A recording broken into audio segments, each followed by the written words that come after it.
Pour sauver mon père, j'ai donné mon bras gauche, mais juste au moment où le médecin allait commencer l'opération, je me suis enfui.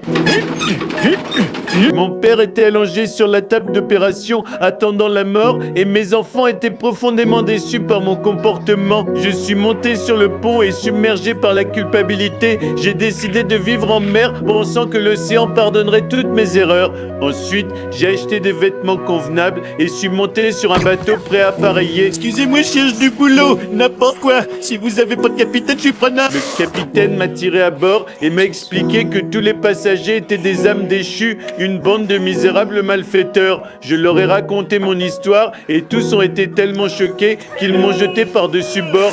Je me suis échoué sur une plage et j'ai vu un père et son fils construire joyeusement un château de sable. Cela m'a donné envie de reconstruire ma relation avec mon père. Je me suis rassemblé et suis allé vers l'entrée de l'hôpital. Après un instant d'hésitation, j'ai couru à l'intérieur, mais j'ai de nouveau hésité. Pendant ce temps, mon père était au bord de la mort. Finalement, je suis allé me rallonger sur la table d'opération et mon père a été reconnaissant de mon courage. Mais encore une fois, je me suis enfui.